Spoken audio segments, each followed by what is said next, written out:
اعوذ باللہ من الشیطان الرجیم بسم اللہ الرحمن الرحیم الحمدللہ رب العالمین والصلاة والسلام علی اشرف الانبیاء والمرسلین وآلہ الطیبین الطاہرین المعصومین۔ ایک سب مل کے درود بھیجیں محمد وعلی محمد محمد وعجل فرجہم۔ ہم نے تدبر قرآن کریم کے حوالے سے گفتگو کا آغاز کیا اور ہم سورہ فلق کی خدمت میں تھے، اس کے بعد سورہ ناس کے مہمان بنے۔ آج ہم سورہ ماعون کے مہمان بننے جا رہے ہیں۔ بتایا گیا کہ تدبر قرآن در واقع قرآن کے نازل ہونے کا مقصد ہے۔ تدبر قرآن قرآن کریم کے نزول کا مقصد اور ہدف ہے، لہٰذا ہر مسلمان پر فرض ہے کہ وہ قرآن کریم میں تدبر کریں۔ تدبر قرآن کے جو معنی بیان کیے گئے تھے وہ یہ تھے کہ کسی موضوع کی عاقبت پر توجہ کرنے کو تدبر کہتے تھے، اور تدبر قرآن یعنی قرآن کی صورتوں میں جو عاقبت موجود ہے اس کی شناخت حاصل کرنا، اس کی معرفت حاصل کرنا اور اس کے بعد اس کو اپنی زندگی میں نافذ کرنے کو تدبر قرآن کہتے ہیں۔ بس تدبر قرآن کا مقصد یہ ہے کہ ہماری زندگیوں میں قرآن کریم کی تعلیمات، اس کے معارف نافذ ہو جائیں، یعنی ہم قرآن کی آیات کے ساتھ زندگی کریں، قرآن کی صورتوں کے ساتھ زندگی کریں۔ یہ ہمارے جو ہے تدبر قرآن کا مقصد ہے۔ آج ہم سورہ ماعون کی انشاءاللہ تلاوت بھی کریں گے، اور بتایا گیا تھا کہ کسی بھی سورت میں تدبر کرنے کے لیے ضروری ہے کہ اس سورہ کی بار بار تلاوت کی جائے، اس سے انس پیدا کریں، اور انس کے نتیجے میں ہم آہستہ آہستہ اس کی آیات پر، اس کے معنی پر غور و فکر کرتے ہیں، اور اس کے الفاظ جو اس کے معنی موجود ہوتے ہیں ہر آیت میں، بنیادی الفاظ کے درمیان ارتباط کو کشف کیا جاتا ہے، ان کے درمیان رابطہ تلاش کیا جاتا ہے تاکہ نقاط حاصل کیے جا سکیں۔ اس کو کہتے ہیں تفکر در قرآن۔ تدبر قرآن کے 4 مراحل ہیں۔ یعنی کیا مطلب یہ ہوا، اگر ہم تدبر کرنا چاہتے ہیں تو 4 مراحل طے کرنے ہوں گے۔ پہلا مرحلہ تفکر در قرآن کا ہے، یعنی کیا اس کا مطلب یہ ہوتا ہے کہ قرآنی آیات اور صورتوں کے الفاظ کے مابین ارتباط کو کشف کیا جائے۔ وہ کیسے ہوتا ہے؟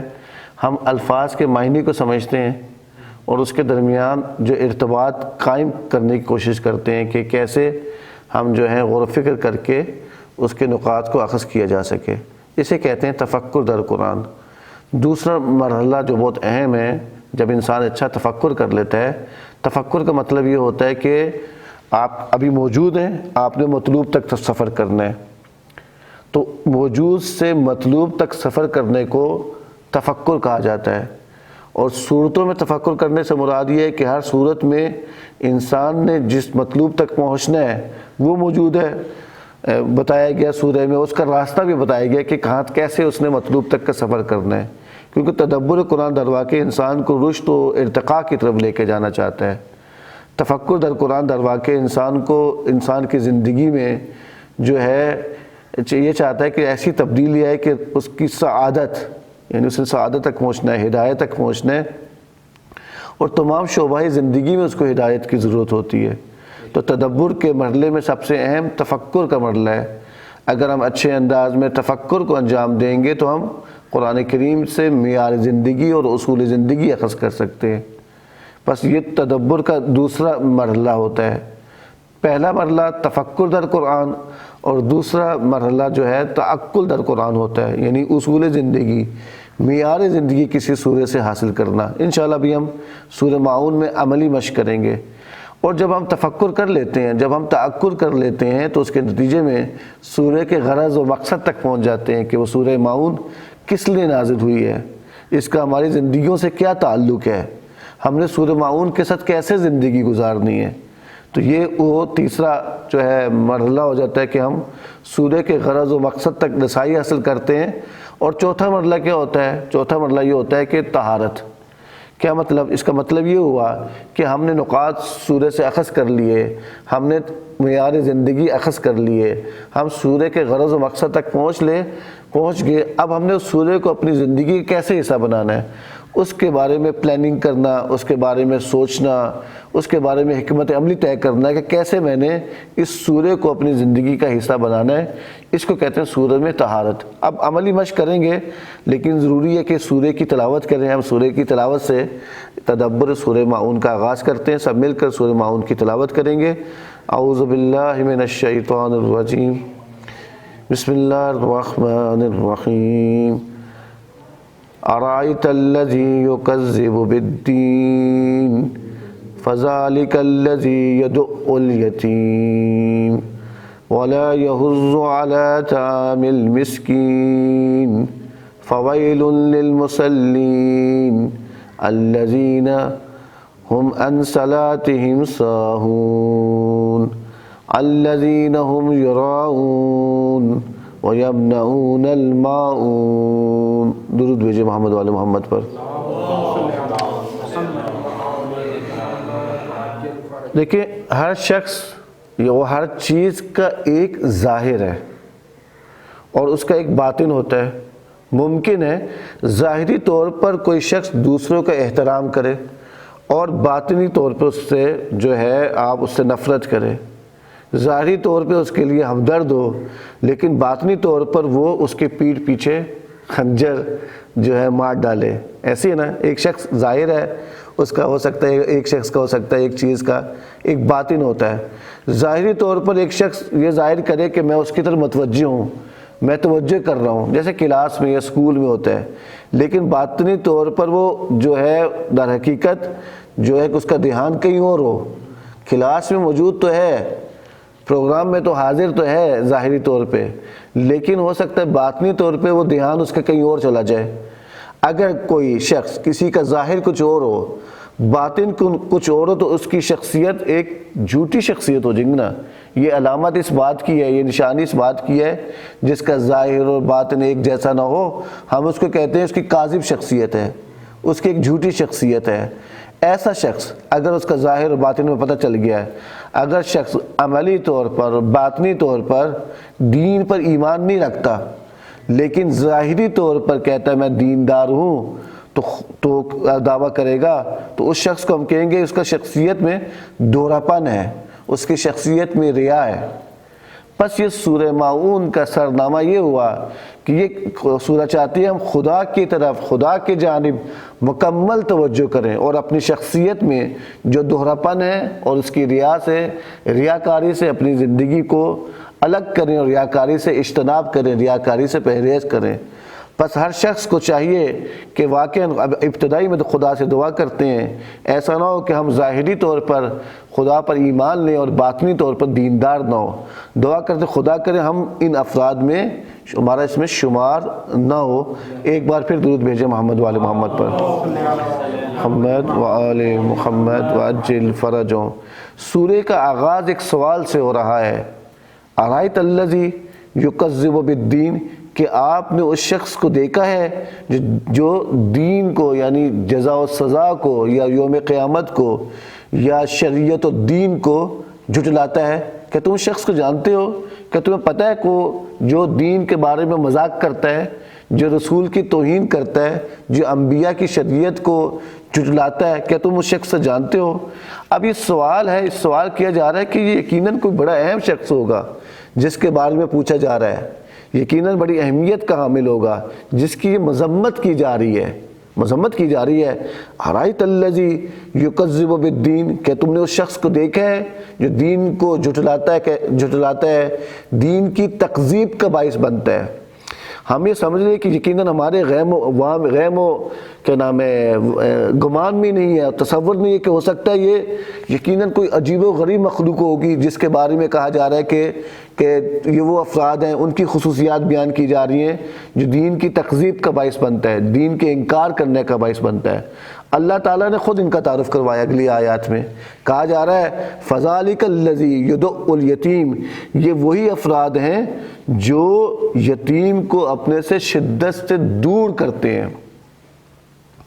یعنی تکذیب کرنے والوں کا مطالعہ اگر کرنا چاہیں کہ وہ کون ہیں جنہوں نے دین کی تکذیب کی ہے، خود سورہ میں اس کی طرف اشارہ کیا جا رہا ہے اور بتایا جا رہا ہے اگلی آیت میں وَلَا يُحُضُّ عَلَىٰ طَعَامِ الْمِسْكِينِ، اور یہ وہ شخص ہے جو مسکین کو کھانا کھلانے میں ترغیب نہیں کرتا، یعنی مسکین کی ضروریات کو پورا نہیں کرتا، اس کے لیے اقدامات نہیں اٹھاتا، اس کے لیے صحیح کوشش نہیں کرتا کہ ہمارے معاشرے میں اگر مسکین ہے، ہمارے ہمسائے میں اگر مسکین ہے، اس کے لیے تشویق تو کر سکتے ہیں، بتا تو سکتے ہیں دوسروں کو، پر دین کا انکار کرنے والوں کی دو ابھی تک اللہ تعالیٰ نے خصوصیات بیان کی ہیں۔ پہلی خصوصیت یہ ہے کہ فَذَلِكَ الَّذِي يُدُعُّ الْيَتِيمَ، ابھی میں معنی بتاؤں گا کہ اس کے یدعو کا مطلب کیا ہوتا ہے، یعنی یتیم کو شدت کے ساتھ دھکا دینے کو کہا جاتا ہے، یعنی جو یتیم کو اس طریقے سے کرتا ہے، یہ وہ لوگ ہیں دین کا انکار وہ کرتے ہیں جو یتیم کو اپنے سے دور کر دیتے ہیں۔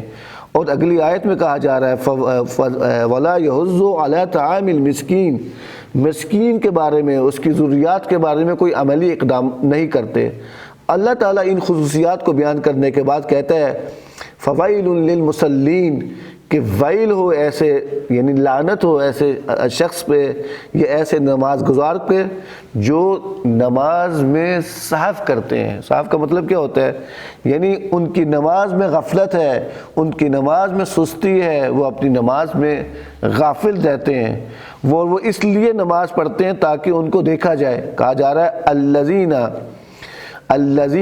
الذین ہم عن صلاتہم ساہون الذین ہم یراؤون، کہ وہ لوگ نماز میں غفلت کرتے ہیں اور کیا کرتے ہیں؟ نماز میں ریاکاری کرتے ہیں، یعنی ان کی زندگی میں دہراپن ہے، ان کی زندگی میں ریاکاری ہے نماز کے حوالے سے، وہ لوگوں کی نظروں میں آنے کے لیے نماز پڑھتے ہیں۔ اور یہ ان افراد کی خصوصیات مزید بیان کی جا رہی ہے دین کا انکار کرتے ہیں۔ اگلی آیت میں وَيَمْنَعُونَ الْمَاعُونَ، اور وہ لوگ ہیں جو دین کا انکار کرتے ہیں، دین کی تکذیب کرتے ہیں، انبیاء کی، رسول اکرم صلی اللہ علیہ وآلہ وسلم کی توہین کا باعث بنتے ہیں، ان کا مذاق کا باعث بنتے ہیں۔ وہ لوگ ہیں الذین ہم عن صلاتہم ساہون الذین ہم یراؤون ویمنعون الماعون، اور وہ ضرورت مندوں کو معمولی چیزیں بھی دینے سے گریز کرتے ہیں، یعنی ضرورت کی چیزیں ہیں وہ بھی دینے سے گریز کرتے ہیں۔ پس اس صورت میں یہ بتایا جا رہا ہے کہ وہ افراد جو دین کا انکار کرتے ہیں، جو دین کی تضعیف کا باعث بنتے ہیں، جو دین کو جھٹلاتے ہیں، ان کے بارے میں بتایا جا رہا ہے۔ پس سورہ ماعون در واقع انسان کو حقیقی دیندار اور جو دینداری نہیں جن کی زندگی میں، ان کے درمیان مقایسہ کیا جا رہا ہے، ان کے درمیان جو فرق بیان کیا جا رہا ہے کہ حقیقی دیندار کون ہے۔ پس حقیقی دیندار کون ہوگا؟ جو یتیم کا احترام کرے گا، جو مسکین کو کھانا کھلانے میں ترغیب کرے گا، جو نماز میں، جس کی نماز میں غفلت نہیں ہوگی، جس کی نماز میں ریاکاری نہیں ہوگی، اور وہ یمنعون الماعون، من معاون نہیں کریں گے، یعنی دوسروں کو بھی جو ضرورت مند چیزیں ہیں ان تک دیں گے۔ یہ مختصر سا میں نے سورہ کا خلاصہ یا سورہ کی تصویر آپ کے سامنے پیش کی ہے تاکہ اس میں تفکر کرنا اور تدبر کرنا ہمارے لیے آسان ہو سکے، اور اس کے نتیجے میں ہم اصول زندگی نکال سکیں، اور پھر سورہ کے غرض و مقصد تک پہنچتے ہوئے پلاننگ کر سکیں کیسے ہم حقیقی دیندار ہو سکتے ہیں۔ درود بھیجیں محمد والے محمد کی ذات پر۔ محمد وعجل فرجہم۔ پس ضروری ہے کہ ہم الفاظ کو سمجھیں۔ جب بہتر طور پہ الفاظ کو سمجھیں گے اور اس کے معنی کو درست اور دقیق سمجھیں گے تو ہم سورہ میں تفکر کر سکیں گے اور سورہ میں سے جو نقاط موجود ہیں وہ اخذ کر سکتے ہیں۔ پہلا لفظ جو بہت اہم ہے ارائیت الذی یکذب، قذبہ، یہ قذب کس کو کہتے ہیں؟ جھوٹ کو، یعنی صدق کی ضد ہے، اور اس چیز کو کہا جاتا ہے جو واقعیت اور حقیقت کے خلاف ہو۔ وہ چیز جو حقیقت کے خلاف ہو اس کو جو ہے قذب کہا جاتا ہے۔ یہ لفظ بڑا اہم ہے۔ اگلا لفظ ہے ارائیت الذی یکذب بالدین۔ دین کسے کہتے ہیں؟ دین ہم نے گزشتہ دروس میں بتایا تھا، دین ایسے مجموعے پروگرام کو کہتے ہیں جس پر اگر چل کر انسان جو ہے سعادت مند ہو سکتا ہے۔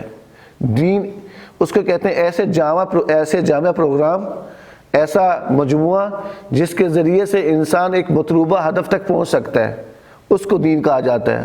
ہمارے ہاں دین ہوتا ہے احکام اعمال کا مجموعہ جس کے ذریعے سے انسان سعادت کی زندگی گزار سکتے ہیں، جس پر چل کر انسان رشد و کمال کے جو ہے منازل طے کر سکتے ہیں، دین اس کو کہا جاتا ہے۔ پس کہا جا رہا ہے ارائیت الذی یکذب بالدین، کہ آپ نے اس شخص کو دیکھا ہے جو دین کا انکار کرتا ہے۔ دین کے حوالے سے ایک اور لفظ بھی جو اہم ہے وہ اس کی وضاحت کرنا چاہوں گا۔ دین جو ہے قرآن کریم میں چند معنوں میں استعمال ہوا ہے۔ دین جو ہے جیسے اس آیت میں بعض نے ترجمہ کیا ہے، روز جزا و سزا کو بھی دین کہا جاتا ہے، دین کا معنی میں ہے، یعنی قیامت کا معنی بھی کہا جاتا ہے دین، مالک یوم الدین میں یہ لفظ استعمال ہوا ہے۔ اسی طریقے سے دین آئین کو بھی کہتے ہیں۔ آئین وہی آئین جو میں نے بتایا، آئین یعنی ایسا معین اور مشخص پروگرام جو ایک انسان کو ایک ہدف تک لے چلتا ہے، جو دستورات و احکامات و قوانین کے ان کے سامنے انسان تسلیم بخم ہو جاتا ہے، اس کو بھی دین کہا جاتا ہے، یعنی دین یا آئین الہی اس کو کہا جاتا ہے۔ ایک اور معنی دین کا ہے جو قرآن میں استعمال ہو، انبیاء کی شریعت کے معنی میں بھی جو استعمال ہوا ہے۔ پس آیت میں کیا ہوگا کہ تم نے اس شخص کو دیکھا ہے جو دین کی تکذیب کرتا ہے، یعنی کیا مطلب وہ حقائق اور وہ قوانین وہ واقعیت کے مطابق اپنے اعمال اور رفتار اس کے مطابق نہیں گزارتا ہے۔ یعنی یہ ہو گیا نا، کیا تم نے اس شخص کو دیکھا ہے جو دین کا انکار کرتا ہے، یعنی کیا مطلب دین جو ایک دستورات اور احکامات کا ایک مجموعہ ہے، ان احکامات پر عمل نہیں کرتا، ان دستورات پر عمل نہیں کرتا، ان فرامین پر عمل نہیں کرتا، ان حقائق کو جو ہے اس پر عمل نہیں کرتا، اس کو کیا تم اس شخص کو دیکھا ہے؟ اب یہاں پہ وہ کون شخص ہے جو دین کا انکار کر رہا ہے، جو دین کی توہین کا مرتکب ہو رہا ہے، جو دین انبیاء علیہم السلام کے سامنے آ کے کھڑا ہو گیا ہے؟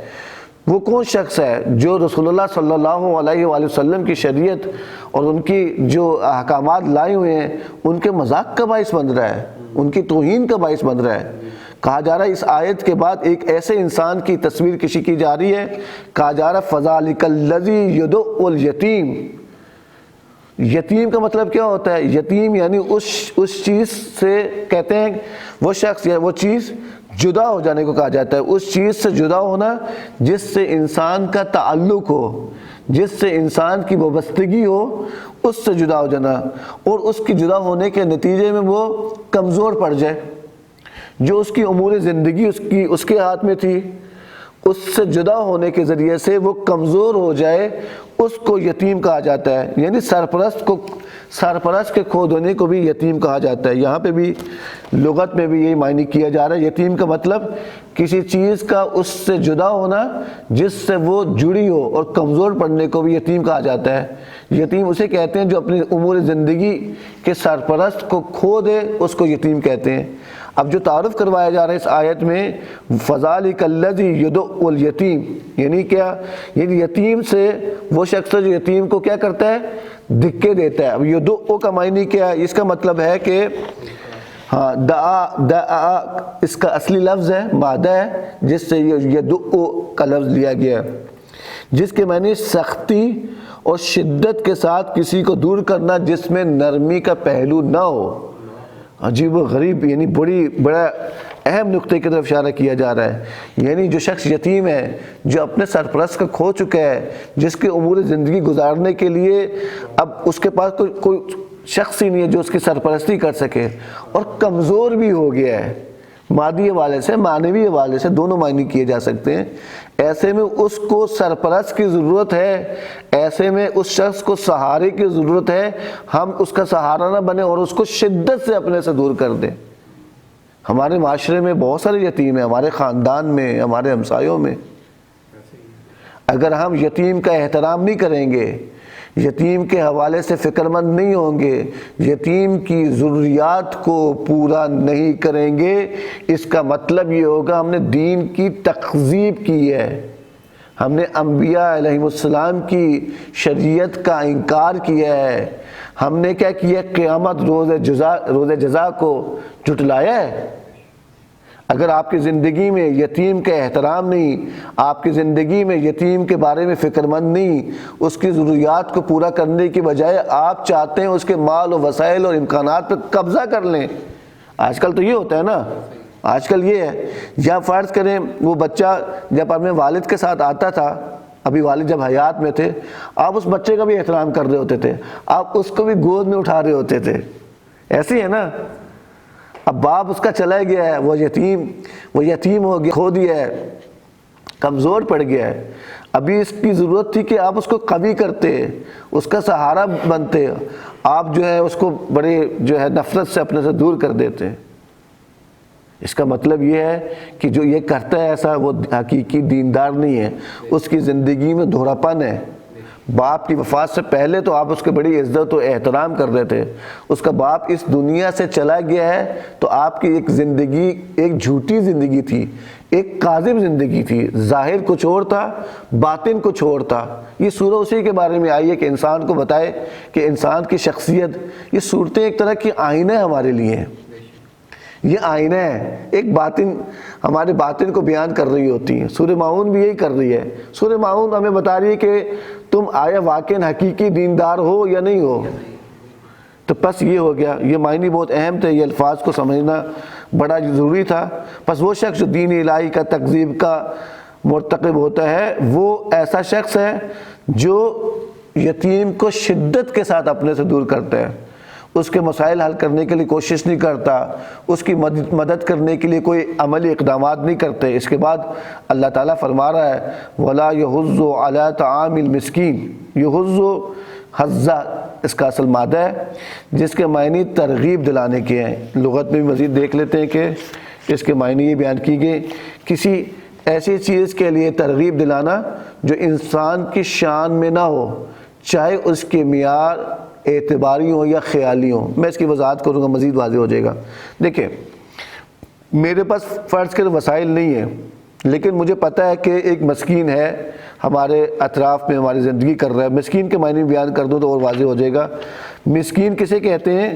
مسکین سکنہ سے ہے، اس کے معنی ٹھہراؤ اور سکونت کے ہیں۔ مسکین کا مطلب یہ لفظ حرکت کے ضد میں استعمال ہوتا ہے۔ بس اس کے معنی بعض اوقات زمین میں دھس جانے کو کہا جاتا ہے، یعنی اپنی زندگی بسر کرنے کے لیے اس کے پاس وسائل نہیں ہیں، اس کے پاس امکانات نہیں ہیں، زمین میں دھس جائے اس کو کہا جاتا ہے، یعنی اب اس کے پاس حرکت نہیں کر سکتا ہے، حرکت کی ضد ہے۔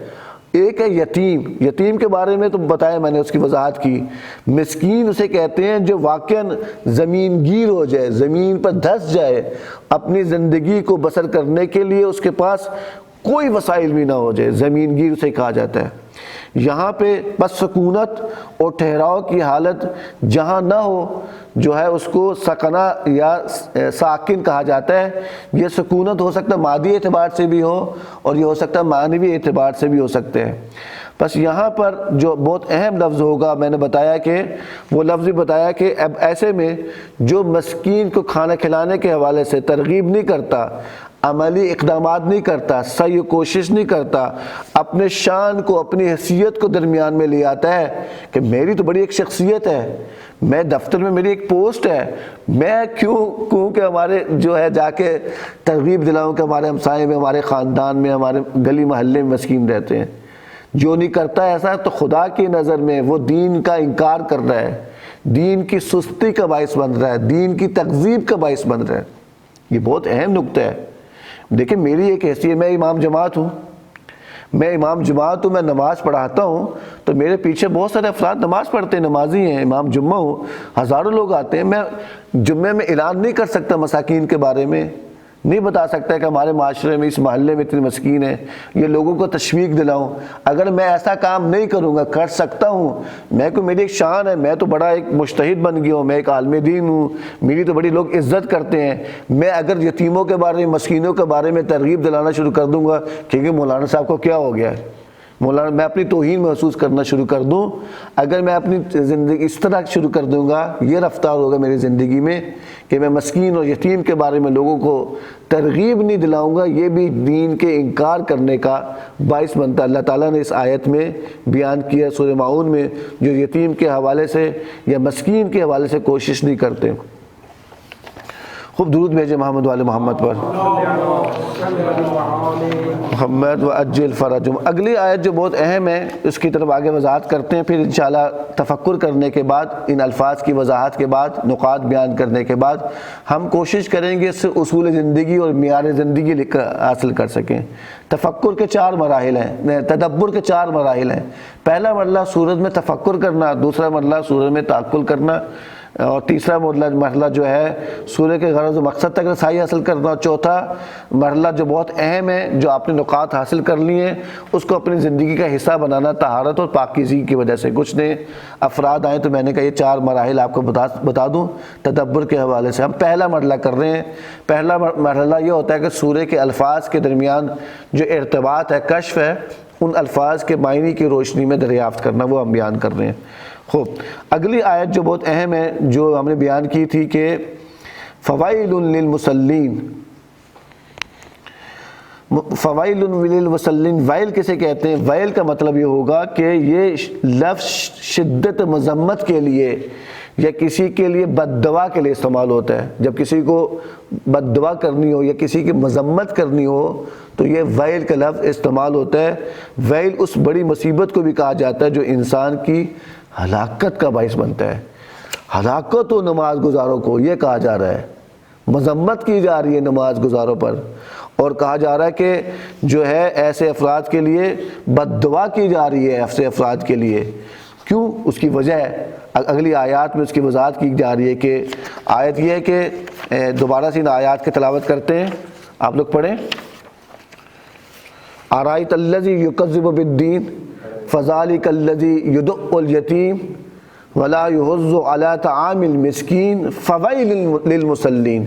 یعنی دین کا انکار کرنے والوں کی 2 خصوصیات کے بعد اللہ تعالیٰ کہہ رہا ہے ویل ہو مصلین پر۔ اب مصلین پر ویل ہونے سے مراد کیا؟ یعنی نماز گزاروں پر، نماز پڑھنے والوں پہ، جن کی پیشانی پہ محراب آ گئی ہے، جو نماز پڑھتے ہیں، ان کو کہا جا رہا ہے۔ ہم یہ سمجھ رہے تھے دین کا تکذیب کرنے والے، دین کا انکار کرنے والے حد اقل نماز پڑھنے والے نہیں ہو سکتے۔ ہم تو یہ سوچ رہے ہیں نا، آیت میں اگر آیات یہ پڑھی ہوتی، ہم تفکر نہ کرتے، تدبر نہ کرتے، تعقل نہ کرتے، تو ہم یہی سمجھتے کہ نماز گزار، نمازی کبھی بھی دین کا انکار کرنے والا نہیں بنے گا۔ لیکن اس آیت میں کہا جا رہا ہے الذین هم عن صلاتهم ساہون، جو اپنی نماز میں غفلت کرتے ہیں۔ یہ بہت اہم ہے۔ اب یہاں پہ ویل کا معنی ہم سمجھ گئے، مصلین بھی آپ کو پتہ ہے یہ نماز کے حوالے سے نماز گزار ہے۔ یہ ساہون کا مطلب کیا ہے؟ یہ صاحب کا مطلب ہوتا ہے ایسے عمل سے غافل ہونا، ایسے عمل سے غافل ہونا جس کے انجام دینے کا انسان ارادہ کر چکا ہو، اس سے غافل ہونے کو کہا جا رہا ہے۔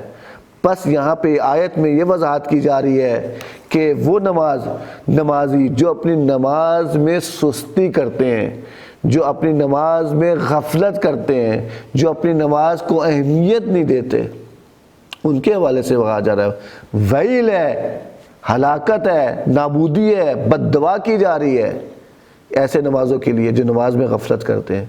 اور آپ کو پتہ ہے امام صادق علیہ السلام نے اللہم صلی علی محمد وآل محمد وعجل فرجہم بتایا ہے جو نماز میں سستی کریں گے، جو نماز میں غفلت کریں گے، میری شفاعت ان کے شامل حال نہیں ہوگی۔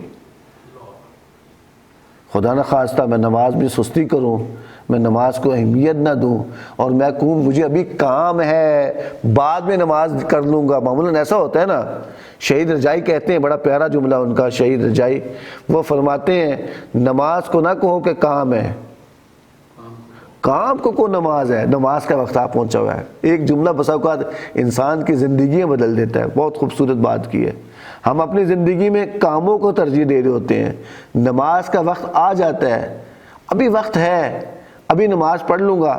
تو میں نے بتایا تھا سورہ ناس میں کیا ہوتا ہے، شیطان وسوسہ کیا ڈالتا ہے، خناس، وہ تاخیر ڈالتا ہے۔ وسوسہ جو پر بتایا تھا کہ انسان کی ایک اندر کی کیفیت کا نام ہے، تاخیر ڈالتا ہے وہ شیطان، پس پردہ حملہ کرتا ہے، یہاں تک کہ نماز انسان اس کی قضا ہو جاتی ہے، نماز ہی نہیں پڑھتا۔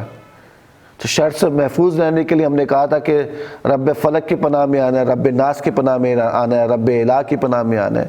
اور اس سورہ میں بتایا جا رہا ہے کہ نماز پڑھنے والوں جو سستی کرتے ہیں، نماز کو اہمیت نہیں کرتے، نماز کو ہلکا سمجھتے ہیں، ان کی نماز میں اگر غفلت آ جائے خدا نخواستہ تو ان پہ بھی وہ بھی جو ہے دین کا انکار کرنے والوں میں ان کا شمار ہو جائے گا۔ یہاں بھی بہت اہم بات کی جا رہی ہے، بس ہمیں دیکھنا ہوگا، ہمیں توجہ کرنی ہوگی کہ ہمارا شمار ان افراد میں نہ ہو، یہ نہ ہم دین کی تکذیب کرنے، دین کی شریعت کا تکذیب کرنے والوں میں ہمارا شمار ہو جائے۔ خوب ایک بار پھر درود بھیجے محمد والے محمد پر۔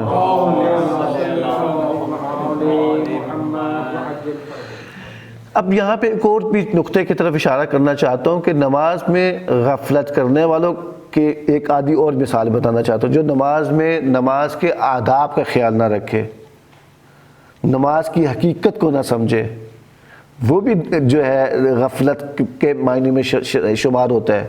جو معنی ہم نے بیان کیا ہے غفلت کا جو آپ کے سامنے، تو وہ یعنی ایسے عمل سے غافل ہونا جس کے انجام دینے کا ارادہ کیا جا چکا ہو، یعنی جو آداب نماز کا خیال نہ رکھے، جو نماز کی حقیقت کا خیال نہ رکھے، وہ بھی جو ہے نماز دین کی تکذیب کا باعث بنتا ہے، دین کی تکذیب کا سبب بنتا ہے وہ شخص۔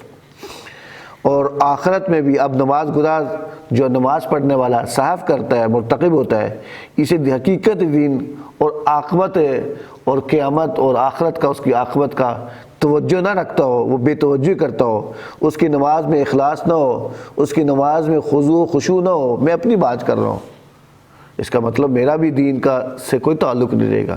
اگر میری نماز میں خضوع و خشوع نہیں ہے، اگر میری نماز میں اس میں جو بندگی نہیں ہے، توجہ خالص نہیں ہے، میں کہیں اور ہوں، میری توجہ نماز میں نہیں ہے، تو میں نماز میں واقع نماز میں سستی کا باعث بن رہا ہوں، میں بھی نماز میں سہو کا باعث بن رہا ہوں۔ ایک اور بات جو کی جا رہی ہے وہ بہت اگلی آیت جو ہے بڑی اہمیت کا حامل ہے کہ وہ نمازی جو نماز میں ریاکاری کرتے ہیں۔ اب ریا کا مطلب کیا ہے؟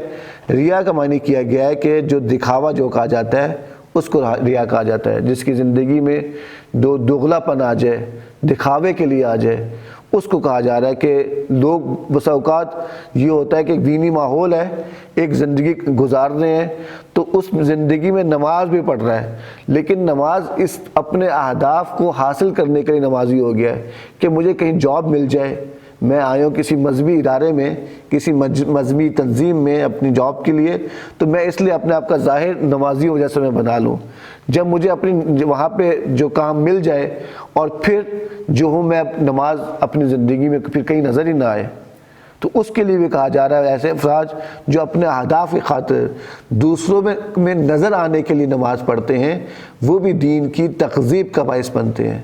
ایک شخص ہے نماز پڑھ رہا ہے، مسجد میں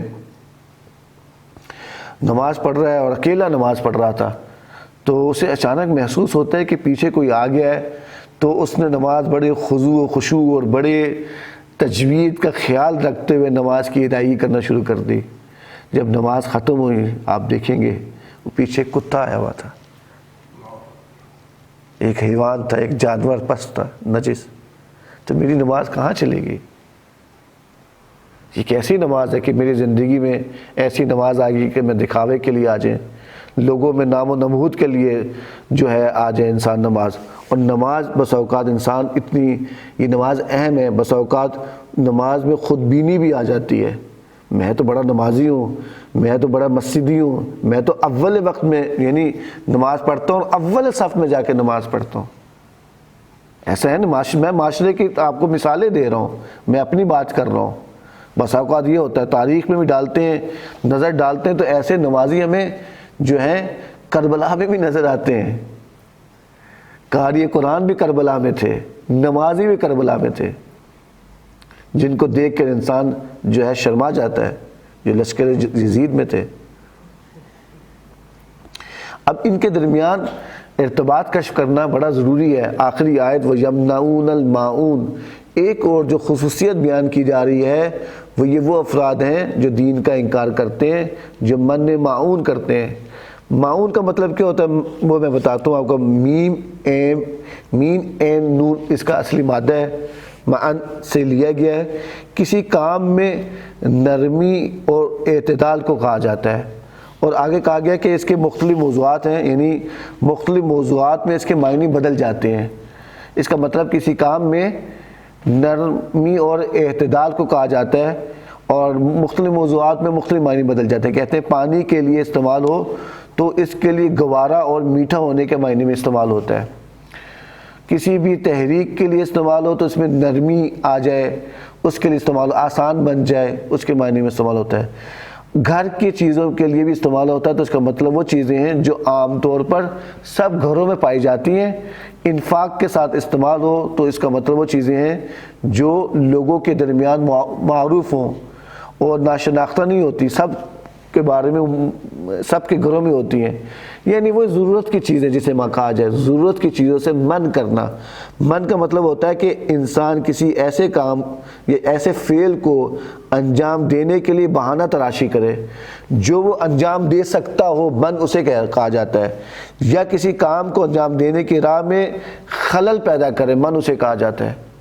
پس وَيَمْنَعُونَ الْمَاعُونَ، یعنی بیان کیا جا رہا ہے، شروع میں ایسے سوال کیا جا رہا ہے کہ تم اس شخص کو جانتے ہو، کہ تم نے اس شخص کو دیکھا ہے جو دین کا انکار کرتا ہے، یا روز جزا کا انکار کرتا ہے، یا شریعت کا یا انبیاء کا انکار کرتا ہے۔ اس میں سے ایک اور صفت جو یہاں پہ ایک اور خصوصیت جو بیان کی جا رہی ہے وہ یمنعون الماعون، یعنی ضرورت کی چیزیں دینے سے گریز کرنا۔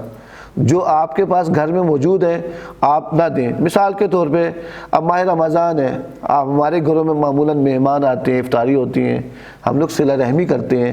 ایسے میں کوئی آئے دروازہ کھٹکائے یا ہمسائے کہ برتن آپ کے پاس ہیں، آپ نہ دیں برتن۔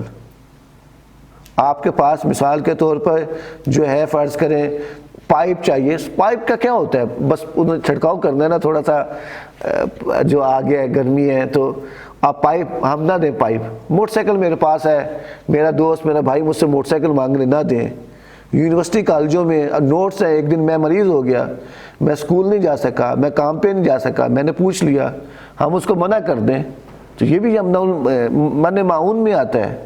یعنی انسان کے پاس چیزیں موجود ہیں جو ضرورت کی چیزیں ہیں، اس کو دینے میں کوئی گریز بھی نہیں ہے، مشکل بھی نہیں ہے، اس میں خلل ڈال دے اور جان بوجھ کے وہ بہانہ تراشی شروع کر دے۔ بہانہ تراشی کا لفظ استعمال ہوا لغت میں کہ برتن ابھی ہیں، ابھی صاف نہیں ہے، ابھی آپ کو پہلے بھی دے دیے تھے، آپ نے اس کو دھو کے واپس نہیں کیے، آپ نے ان برتنوں کا خیال نہیں رکھا، یہ بہانہ تراشی ہے نا۔ تو یہاں پہ بڑا اہم کہا جا رہا ہے وہ افراد جو معاشرے میں جو لوگوں کی ضروریات کو پورا نہیں کرتے اور خلل پیدا کرتے ہیں، من کرتے ہیں، وہ بھی دین کی تکذیب کا باعث بنتے ہیں۔ یہ بہت اہم نقطہ ہے ہماری زندگی میں معاشرتی حوالے سے۔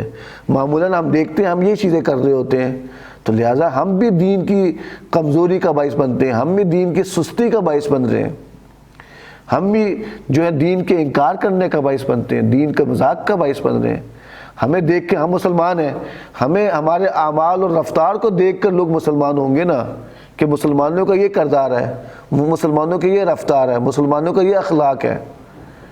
ایک بڑا خوبصورت میرے کسی دوست نے بتایا، ہم گفتگو کر رہے تھے، بحث کر رہے تھے کہ یمنعون یہ جو بات کی ہے، معاون کی بات کی جا رہی ہے، من معاون کی بات کی جا رہی ہے۔ من معاون ایک آپ مسکراہٹ کے ذریعے سے، ایک اچھے اخلاق کے ذریعے، اچھا اخلاق تو کسی کو پیش کر سکتے ہیں، ایک مسکراہٹ تو کر سکتے ہیں، ایک اچھا ویلکم تو کر سکتے ہیں۔ آپ وہ بھی نہ کریں تو آپ دین واقعاً آپ دین کی کمزوری کا باعث بنیں گے۔ میرے پاس کچھ نہیں ہے، ایک اچھا اخلاق ہے، میں اچھے اخلاق سے کسی اپنے دوست کے ساتھ پیش آ سکتا ہوں، وہ بھی اچھے اخلاق سے پیش نہ ہوں تو میں بھی دین کی کمزوری کا باعث بنوں گا۔ بس یہ بہت اہم ہے برادران اور خواہران جو اس وقت پروگرام میں بھی ہمارے ساتھ آن لائن شامل ہو سکتے ہیں، کہ یہ سورہ ہمیں بتانا چاہ رہی ہے کہ ہم مکمل خدا کی جانب توجہ کریں۔ جب انسان مکمل خدا کی جانب توجہ کرے گا تو وہ حقیقی دینداری کی طرف چل پڑے گا اور اس کی زندگی میں ظاہر اور باطن ایک ہی رہے گا، اس کی زندگی جھوٹی نہیں بنے گی، ایک کاذب شخصیت نہیں بنے گی اس کی۔ تو یہاں پہ بہت اہم ہے کہ اب اس میں سے قوانین تلاش کرتے ہیں۔ اب ہم نے سورہ میں تفکر کر لیا، اب سورہ میں جو ہے تعقل کرتے ہیں کہ سورہ میں تعقل کرتے ہوئے تاکہ ہم آہستہ آہستہ سورہ کے غرض و مقصد تک پہنچ سکے۔ اور پھر غرض و مقصد کے بعد اس میں اپنی زندگی میں تبدیلی لانے کے لیے صورت میں طہارت کر سکیں۔ اب سورہ ماعون میں جو ہے وہ تعقل کے حوالے سے چند جملے آپ کے سامنے پیش کرنا چاہتا ہوں کہ سورہ ماعون میں تعقل کیا ہو سکتا ہے، قوانین کیا ہیں۔ آپ تھوڑا سا سوچیں اس سورہ میں ہمیں کیا قانونی زندگی ملتا ہے، ہمیں اپنی زندگی کو اس کے مطابق کیسے گزارنا چاہیے، بتائیں۔ ہاں، سب سے پہلے ہمارے معاشرے میں جو یتیم اور مسکین موجود ہیں اس پہ نظر رکھنی ہوگی، اس کو نظر رکھنی ہوگی، اور اس پہ نہ فقط نظر رکھنی ہوگی، اس کے بارے میں جاننا ہوگا۔ ایک ہے ٹھیک ہے یتیم رہتا ہے، مسکین مجھے نظر ہے، اس کے بارے میں آپ خود سے آگاہی ہو۔ آپ کے خاندان میں جو ہے یقیناً ایسے افراد ہوں گے کہ ان کے والدین اس دنیا سے چلے گئے ہیں، ان کے بارے میں آپ کو آگاہی کرنی ہوگی۔ تو مسکین اور یتیم کے حوالے سے خود سے آگے بڑھنا ہوگا، اور پھر اس کے بارے میں سوچنا ہوگا۔ طہارت سے مراد یہ ہوگی اس کے یتیم کے بارے میں مل جل کر اس کے حوالے سے ہمیں کوشش کرنی ہوگی۔ ایک بچی یتیم ہے، اس کی شادی کی عمر آ گئی ہے، اس کو جہیز کی ضرورت ہے، تو اگر میں ایسا کام نہیں کروں گا، یاد رکھیں دین کی کمزوری کا باعث بنوں گا، نہ کہ دین کی کمزوری کا باعث بنوں گا، دین کے انکار کا باعث بنوں گا، ایک حقیقی دیندار نہیں بنوں گا، میں ایک جھوٹی شخصیت بن جائے گی۔ زبانی طور پر، کلامی طور پہ میں دین کا ماننے والا ہوں گا، لیکن میرے خاندان میں ایک بچی یتیم ہے جس کی عمر آگے شادی کی، جس کو جہیز کی ضرورت ہے، تو اس کی ضروری ہے کہ میں تعقل کی بات کر رہا ہوں، طہارت کی بھی بات کر رہا ہوں۔ ایسے افراد میں ہمیں ایسے یتیم اور مسکین کے والے میں ہمیں تلاش کرنا ہوگا کہ ہمارے اطراف میں کیا کچھ ایسے لوگ ہیں جو یتیم اور مسکین، ان کے لیے دیکھنا ہوگا اور کیا کام کرنا ہوگا۔ یہ تو ایک قانون نکل گیا۔ دوسرا جو بہت اہم ہے، نماز جو ہے خدا سے ملاقات ہے نا، نماز انسان کو برائیوں سے روکتی ہے، نماز کے ذریعے سے انسان میں سکون و اطمینان آتا ہے، نماز کے ذریعے سے انسان جو ہے ایک خدا اور بندگی کی طرف آگے بڑھتا ہے، نماز انسان کو کمال کی طرف لے کے جاتی ہے، تمام خوبیوں کی کنجی ہے نماز۔ ایسے میں مجھے اپنی نماز پہ توجہ کرنی ہوگی، نماز کے آداب انجام دینے ہوں گے۔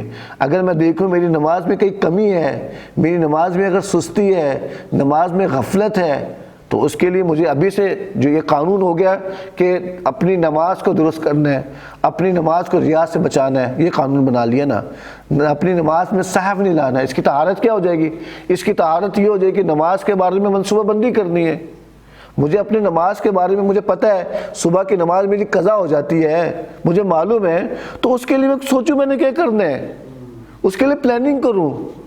مجھے پتہ ہے کہ نماز میں میری خضوع خشوع نہیں ہے، تو کہا جاتا ہے جو نماز میں خضوع خشوع لانا چاہتا ہے وہ آداب نماز پہ توجہ کرے، آداب کو اچھے طریقے سے انجام دے، نماز کے، اقامت کے، اذان کے، اور بہت سارے آداب ہیں نماز کے حوالے سے، اس کو متوجہ ہونا ہوگا۔ بس ایک قانون زندگی اگر بندگی اپنی زندگی میں لے کر آنا چاہتے ہیں تو اس کے لیے ہمیں یہ کام کرنا ہوگا، نماز کے حوالے سے ہمیں غفلت نہیں کرنی ہوگی۔ جی جی جیسے کہ واجب کا مقدمہ بھی واجب ہو جاتا ہے، جیسے کہ وضو ہم دیکھیں تو گھڑی سے اوپر تھوڑا دھونا ضروری ہے تاکہ ہمیں یقین حاصل ہو جائے کہ مکمل ہم نے وضو درست کر لی ہے۔ تو اس طرح کیا حرام کا مقدمہ بھی جیسے کہ رات کو دیر تک جاگنا جس کی وجہ سے صبح نماز قضا ہو جاتی ہے، ہمیں یقین ہو جائے کہ میں اگر 12 بجے تک جاگوں گا تو صبح میری نماز قضا ہو جائے گی، تو کیا یہ جاگنا بھی حرام ہے جو کہ واجبات کی قضا ہونے کا سبب بن رہا ہے؟ دیکھیں اس میں شک ہی نہیں ہے کہ انسان بسا اوقات گناہ کے بارے میں فکر کرے نا، وہ مقدمہ بنتا ہے انسان کی گناہ کے لیے، یا اسی طریقے سے اگر جہاں آپ نے بتایا واجب کاموں کے لیے مقدمہ، اگر مقدمات ہیں اس کا خیال نہ رکھے گا اور اس کا آداب کو بجا نہ لائے گا، کیونکہ یہ جو بسا اوقات مقدمات ہیں بہت زیادہ اصل و حقیقت میں تاثیر ہوتی ہے، اس کے اثرات مرتب ہوتے ہیں۔ یعنی واجب کاموں میں کہا گیا بہت سارے مستحبات ہیں اس کو انجام دینا، نماز کے مستحبات ہیں انجام دینا، تکبیر کہنا، قنوت کہنا، اور اسی طریقے ذکر نماز میں کہا جاتا ہے، نماز کے بعد کے حوالے سے کچھ اذکار ہمیں ملتے ہیں، یا دیگر عبادات کے بارے میں، روزے کے بارے میں، یا دیگر عبادات کے بارے میں جو انسان کو یہ عبادات خدا کی طرف لے جاتی ہیں، انسان میں بندگی آتی ہے، انسان میں تکبر ختم ہو جاتا ہے، جیسے نماز کے ذریعے سے خود بینی انسان میں ختم ہو جاتی ہے، نماز کے ذریعے سے غرور ختم ہو جاتا ہے نماز کے ذریعے سے۔ اب آپ نے سوال کیا ہے کہ بسا اوقات گناہ میں